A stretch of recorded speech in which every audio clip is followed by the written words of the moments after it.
अनामिक पत्र. ब्रिझिलियन बोआ कॉन्स्ट्रिक्टरच्या सुटकेचा परिणाम हॅरी पॉटरला आत्तापर्यंत मिळालेल्या सर्वात जास्त काळाच्या शिक्षेत झाला. त्या अंधाऱ्या कपाटातून त्याची सुटका झाली तोपर्यंत कित्येक घटना घडून गेल्या होत्या. उन्हाळ्याच्या सुट्ट्या सुरू झाल्या होत्या. डडलीचा नवा सिने कॅमेरा मोडला होता. त्याचं रिमोट कंट्रोल विमान कोसळलं होतं आणि आपल्या रेसिंग बाईकवर प्रथमच जात असता डडलीनं कुबड्यांच्या मदतीने प्रायव्हेट ड्राईव्ह पार करीत असलेल्या म्हाताऱ्या मिसेस फिगला धडक दिली होती. हॅरीला शाळेला सुट्टी लागल्याचा आनंद होता, पण डडलीच्या कंपूंपासून मात्र त्याला सुटका नव्हती, कारण तो कंपू दररोज घरीच येत असे.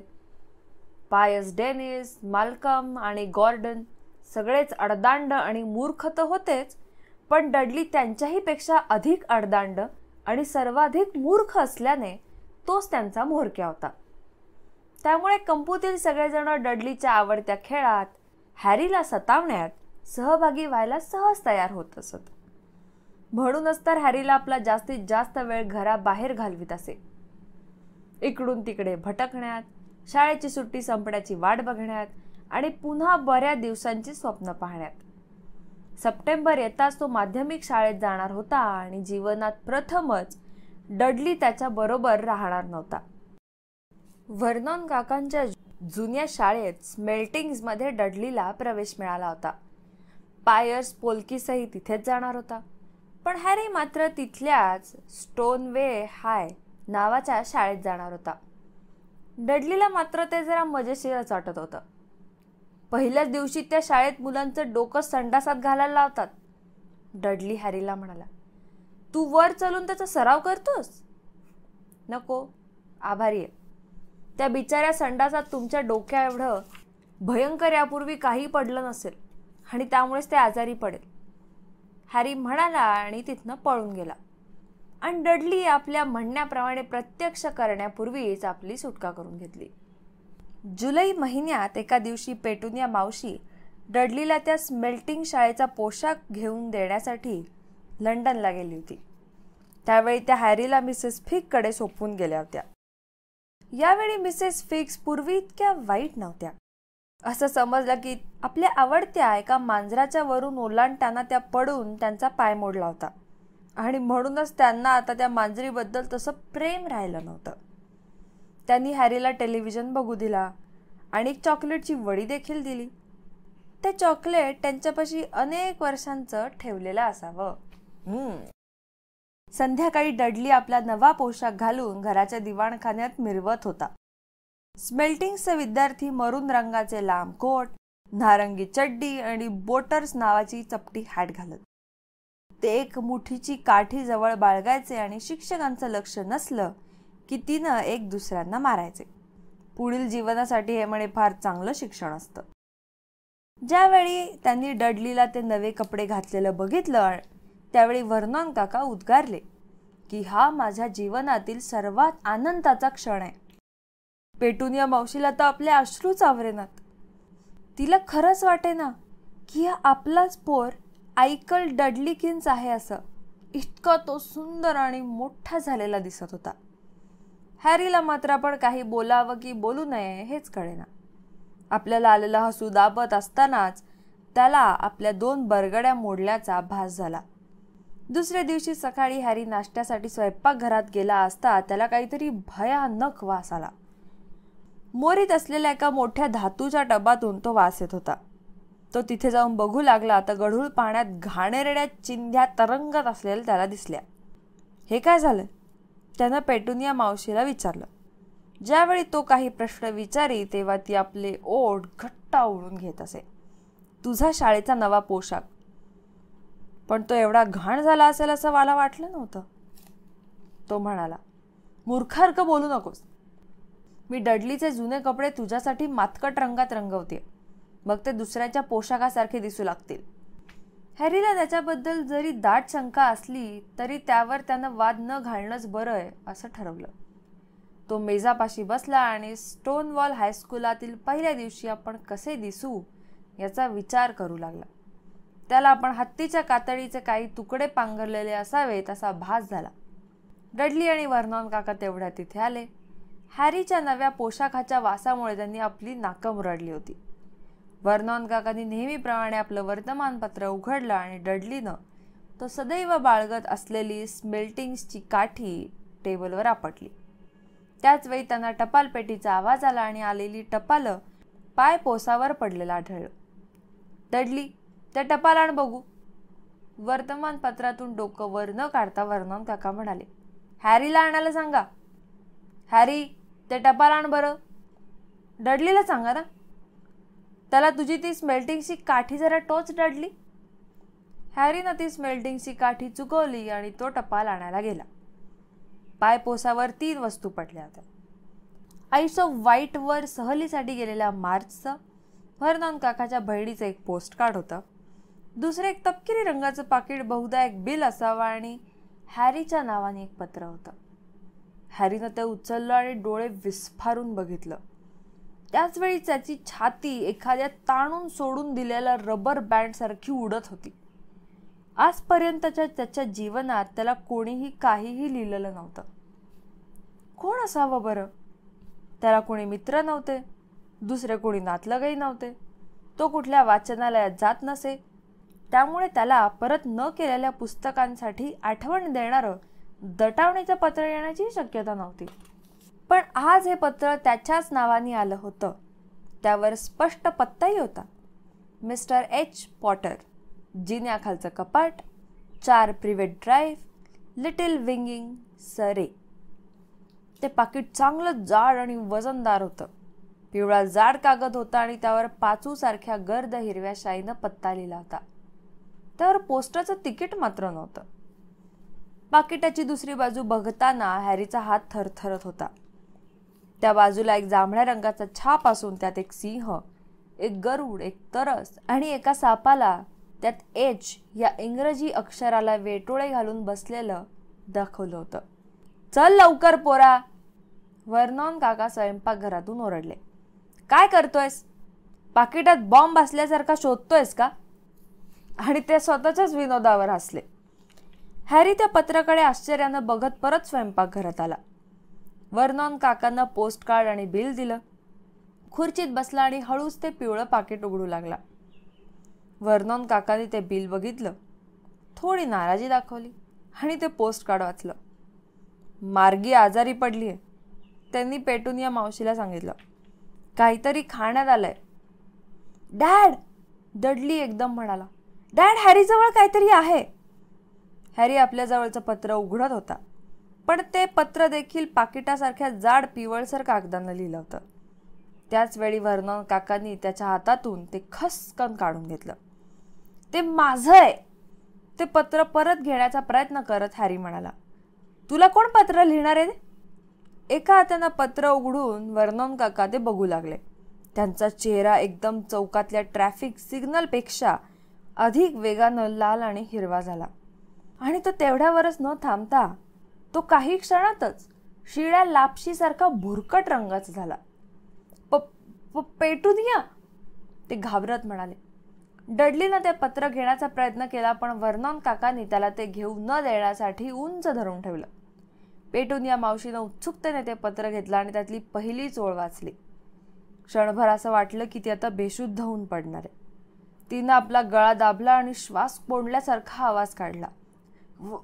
वर्नॉन, अरे देवा, वर्नॉन. ते एकमेकांकडे आश्चर्याने पाहत होते. हॅरी आणि डडली समोरच असल्याचं त्यांना भानही नव्हतं. डडलीला आपल्याकडे दुर्लक्ष होण्याची सवयच नव्हती. त्याने आपली स्मेल्टिंगची काठी आपल्या वडिलांच्या डोक्यात हाणली. मला ते पत्र वाचायचंय, तो ओरडला. मला ते वाचायचंय कारण ते माझं आहे. हॅरी त्वेषानं म्हणाला. तुम्ही दोघंही आधी बाहेर जा, घोगऱ्या आवाजात वर्नॉन काका म्हणाले. ते पत्र त्यांनी पुन्हा त्या पाकिटात कोंबलं. हॅरी हल्लाच नाही. मला माझं पत्र हवंय, तो ओरडला. मला बघू द्या ते. डडलीनंही मागणी केली. बाहेर व्हा, वर्नॉन काका ओरडले. त्यांनी हॅरी आणि डडलीचा मानगूट धरून बाहेर दिवाणखान्यात त्यांना ढकललं आणि मधलं स्वयंपाकघराचं दार धाडकन लावून टाकलं. हॅरी आणि डडलीची चावीच्या भोकातून बघण्यासाठी धक्काबुक्की झाली. त्यात अर्थातच डडलीची सरशी झाली. मग एका कानावर लटकत असलेला चष्मा सांभाळत हॅरी खाली पोटावर पालथा पडून दाराच्या खालच्या फटीतून ऐकू लागला, वर्नॉन, जरा तो पत्ता बघ ना. तो कुठे झोपतो हे त्यांना कसं कळलं? ते आपल्या घरावर पाळत ठेवून असतील असं तुला नाही वाटत? पेटूनिया मावशी कापऱ्या आवाजात म्हणत होती. पाळत हेरगिरी करत ते आपला पाठलागही करत असावेत, वर्नॉन काका मोठ्यानं म्हणाले. पण मग आता काय करायचं वर्नॉन? त्यांना उत्तर देऊन सांगायचं का की आम्हाला नकोय? हॅरीला त्या फटीतून वर्नॉन काकांचे काळे चमकदार बूट स्वयंपाकघरात फेऱ्या मारत असलेले दिसत होते. नाही, त्यांनी अखेरचं सांगितलं. नाही, आपण तिकडे दुर्लक्ष करू. जर का त्यांना उत्तर मिळालं नाही तर हां, हेच उत्तम. आपण काहीच करणार नाही. पण मला घरात ते चालणार नाही पेटूनिया. आपण त्याला घरात घेतलं त्याच वेळी ठरवलं होतं ना की हे धोकादायक शुक्ल काष्ट आपण घालवून देऊ म्हणून. सायंकाळी कामावून परत आल्यावर वर्नॉन काका कधी नव्हे ते हॅरीकडे त्या कपाटात आले. वर्नॉन काका दारातून आत शिरताच हॅरीने विचारलं, माझं पत्र कुठे आहे? मला ते पत्र कोणी लिहिलंय? कोणीच नाही. चुकून ते तुझ्या नावाने आलंय. ते चुकून नव्हतं. माझ्या कपाटाचा पत्ता त्यावर लिहिला होता. चुप बैस, वर्नॉन काका गरजले आणि 2 कोळी छतावरून खाली पडले. त्यांनी जरा श्वास घेतला आणि चेहऱ्यावर खोटं हसू आणलं. पण ते होतं मात्र वेदनायुक्त. हॅरी, या कपाटाबद्दल मी आणि तुझी मावशी असा विचार करीत होतो. आता तू बराच मोठा झालायस. आमचा असा विचार होता की तू आता डडलीच्या त्या दुसऱ्या झोपायच्या खोलीत गेलास तर. का म्हणून? हॅरीने म्हटलं. प्रश्न विचारू नकोस. तुझे सामान वरच्या मजल्यावर घेऊन चल आत्ता. डर्सलीच्या घरात 4 झोपायच्या खोल्या होत्या. एक वर्नॉन काका आणि पेटूनिया मावशीची, एक पाहुण्यांसाठी, सामान्यतः वर्नॉन काकाची बहीण मार्गी. एकात डडली झोपत असेल आणि एकात डडली आपल्या स्वतःच्या खोलीत न मावणारी खेळणी व त्याच्या इतर वस्तू ठेवीत असे. आपलं स्वतःचं सामान त्या खोलीत घेऊन येण्यास हॅरीला फक्त एकच फेरी करावी लागली. तो तिथल्या अंथरुणावर बसला आणि त्यानं चारी बाजूला बघितलं. तिथे असलेल्या बहुतेक सगळ्या गोष्टी मोडक्या अवस्थेत होत्या. 1 महिन्यापूर्वी आणलेला सिने कॅमेरा सगळ्यात वरच पडला होता. त्याच्या खाली होता एक चालता रणगाडा जो डडलीनं शेजारच्या कुत्र्यावर एकदा घातला होता. एका कोपऱ्यात डडलीचा पहिला टेलिव्हिजन सेट होता. आपला आवडता कार्यक्रम रद्द झाला असता डडलीनं त्याला लाथेनं तुडवला होता. एक रिकामा मोठा पिंजरा होता. त्यात एका वेळी डडलीनं शाळेत आपल्या खऱ्या एअर गननं जायबंदी केलेला एक मोठा पोपट असायचा. ती बंदूक तिथेच वर वाकलेल्या नळी सकट पडली होती, कारण डडली एकदा त्यावरच बसला होता. बाकी खणामध्ये पुस्तकं भरली होती. तेवढीच फक्त त्या खोलीत कधी हात न लावलेल्या अवस्थेत होती. खालच्या मजल्यावरून डडली आपल्या आईवर ओरडत सांगत असलेलं ऐकू येत होतं. मला तो तिथे नकोय. मला ती खोली हवी, त्याला आधी बाहेर काढा. हॅरीने एक उसासा टाकला आणि तो जरा आडवा झाला. काल त्या खोलीत यायला त्याला अतिशय आवडलं असतं, पण आज मात्र इथे असण्यापेक्षा ते पत्र घेऊन त्या कपाटातच राहावं असं त्याला वाटत होतं. दुसऱ्या दिवशी सकाळी नाश्त्याच्या वेळी कुणीच बोलत नव्हतं. डडलीला कसला तरी धसका बसला होता. तो किंचाळत होता. वडिलांना आपल्या स्मेल्टिंग काठीनं त्यानं मारलं होतं.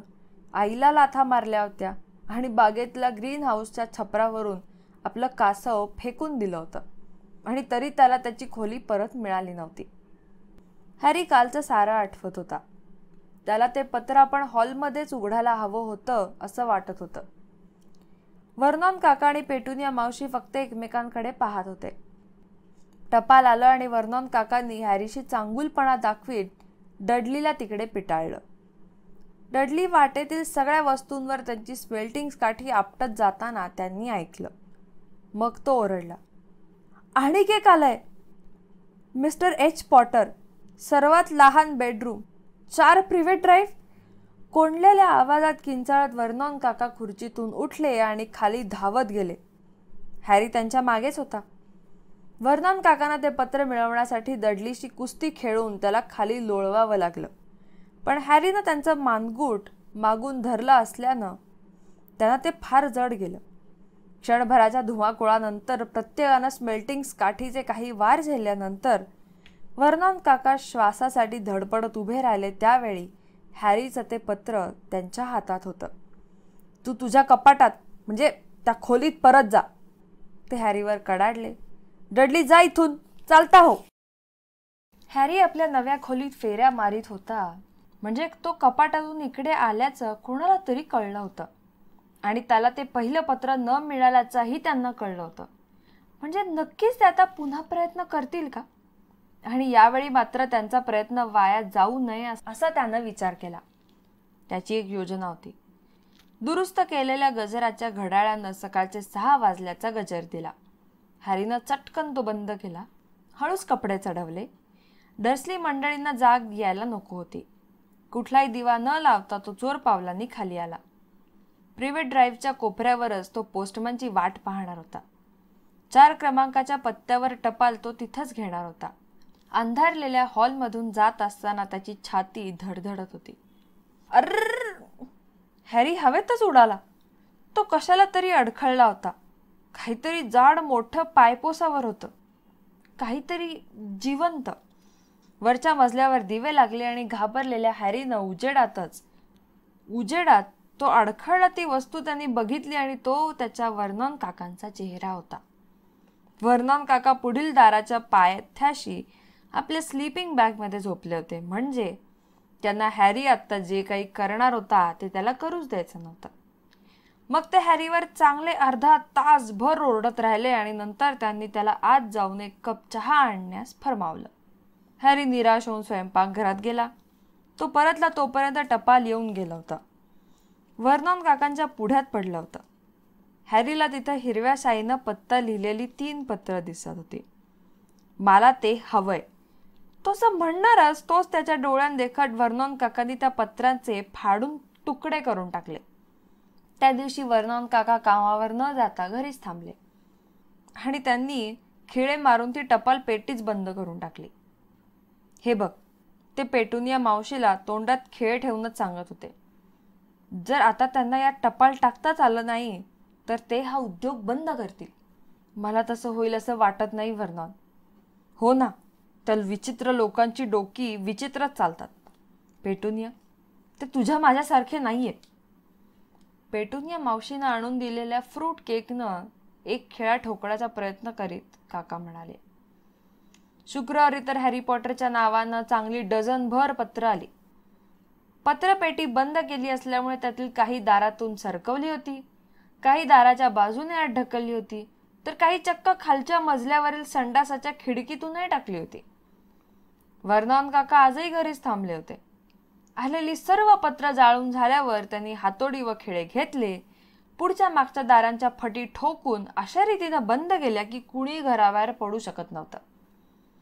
हे सारं करीत असता ते गाणं गुणगुणत होते आणि जराही दुसरा आवाज येताच दचकत होते. शनिवारी तर सर्व गोष्टी हाताबाहेर जायला प्रारंभ झाला. हॅरीच्या नावाची चक्क 24 पत्र घरात येऊन पडली. पण कशी?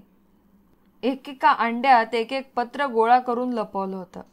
अशी 2 डझन अंडी त्या गोंधळलेल्या दूधवाल्याने पेटुनिया मावशीकडे दिवाणखान्याच्या खिडकीतून सोपवली होती. वर्नॉन काका अत्यंत रागाने पोस्ट ऑफिस आणि दुधाच्या डेअरीला तक्रारीचे फोन करत होते. तोपर्यंत पेटुनिया मावशीनं ते टपाल आपल्या फूड प्रोसेसरमध्ये टाकून घुसळून टाकलं. असं कोणाला तुझ्याशी एवढ्या आगतिकपणे बोलायचे? डडलीनं आश्चर्यानं हॅरीला विचारलं. रविवारी सकाळी वर्नॉन काका नाश्त्याच्या मेजावर अगदी थकून भागून थोडे आजारी पण आनंदात बसले होते. रविवारी टपाल येत नाही ना, त्यांनी सर्वांना आठवण करून दिली आणि त्यांनी आपल्या वर्तमानपत्रावर मुरंबा पसरला. आज ती दुष्ट पत्र नाहीत. ते असं म्हणत असतानाच स्वयंपाकघरातील धुराड्यातून काहीतरी खसकन खाली आलं आणि त्यांच्या मानेवर आणि पाठीवर येऊन आढळलं. आणि दुसऱ्या क्षणी 30 ते 40 पत्र शेकोटीतून बंदुकीच्या गोळीसारखी येऊन पडली. डर्सली मंडळी दचकून खाली बसली. पण हॅरीनं उंची उडी पण हॅरीनं उंच उडी मारून त्यातील एक तरी पकडण्याचा प्रयत्न केला. बाहेर हो, बाहेर हो. व्हर्नॉन काकांनी हॅरीला कमरेत विळखा घालून धरलं आणि बाहेर दिवाणखान्यात फेकलं. पेटुनिया मावशी आणि डडली पण तोंडावर हात ठेवून बाहेर पळून जाताच व्हर्नॉन काकांनी मधलं दार धाडकन बंद केलं. अजूनही पत्र येऊन दारावर, भिंतीवर आणि जमिनीवर आदळल्याचे आवाज बाहेर येतच होते. ठरलं तर मग. व्हर्नॉन काका शांत चित्त ठेवण्याचा प्रयत्न करीत पण आपलेच मिशीचे केस उपटत म्हणाले, मला तुम्ही सर्वजण 5 मिनिटात इथून जाण्याच्या तयारीनं परत आलेले हवे आहात. आपण दूर निघून जाणार आहोत. थोडे कपडे बरोबर घ्या, मला वाद नकोय. त्यांची अर्धी मिशी नाहीशी झाल्याने ते असे काही भयानक दिसत होते की कोणी त्यांच्याशी काहीही बोलायला धजावलंच नाही. 10 मिनिटातच ते सगळेजण त्या फळ्यांनी बंद केलेल्या दारातून धडपडत बाहेर पडले आणि मोटारीत जाऊन बसले. मोटार भरधाव वेगानं निघाली देखील. मागच्या सीटवर डडली मुसमुसत बसला होता, कारण तो आपला टेलिव्हिजन, व्हिडिओ आणि कॉम्प्युटर आपल्या स्पोर्ट्स बॅगेत पॅक करतो थांबायला म्हणत असता त्याच्या वडिलांनी त्याच्या डोक्यावर दणका दिला होता. ते दूर चालले होते, अधिक दूर. पेटुनिया मावशीला देखील ते कोठे जात आहे ते विचारण्याचं धाडस झालं नाही. जरा वेळानं व्हर्नॉन काका कठीण अशी वळणं घेत थोडा वेळ उलट दिशेने मोटार हाकीत पुढे जातच राहिले. त्यांना झटकून टाका त्यांना.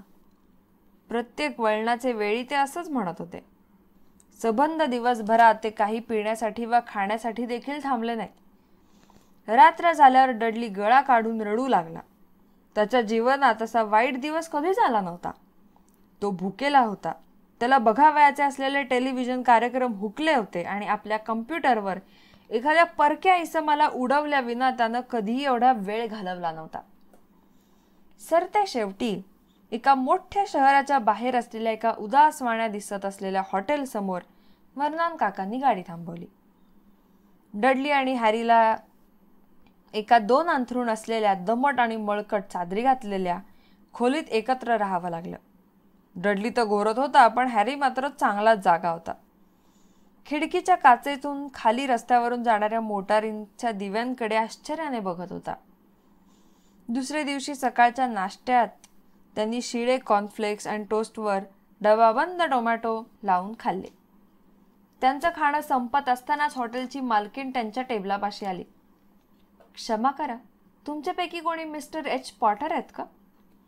मलाशी शेकडो पाकिटं आमच्या स्वागत कक्षावर मिळाले.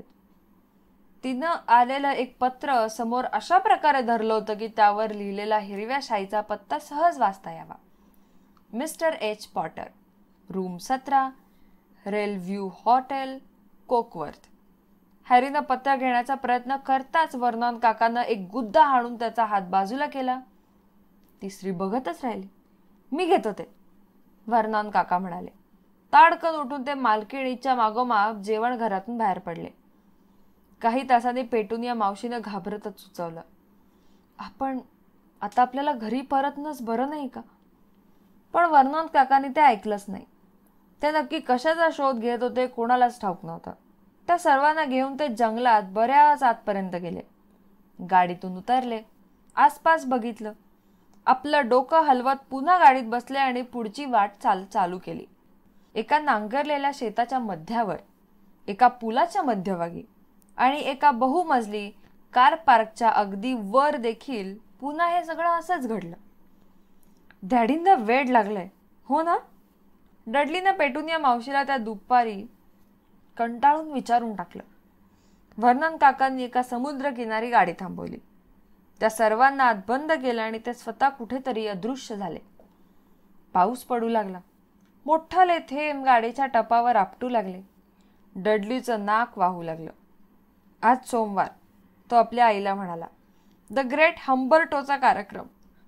आज रात्री मला कुठेतरी टेलिव्हिजनचं जवळ असावं असं वाटतंय. सोमवार. त्यामुळे हॅरीला काहीतरी आठवलं. जर सोमवार असेल आणि तुम्ही डडलीच्या टेलिव्हिजनवरील कार्यक्रमांवरून वार ओळखत असाल तर उद्या मंगळवारी हॅरीचा 11वा वाढदिवस आहे. अर्थात त्याच्या कोणत्याही वाढदिवसाला गमतीदार असं काहीच नसतं. गेल्याच वर्षी डर्सली मंडळींनी त्याला एक कोट हँगर आणि व्हर्नॉन काकांच्या पायमोज्यांचा एक जुना जोड दिला होता. पण तरी तुम्ही काही रोज 11 वर्षांचे होत नसता.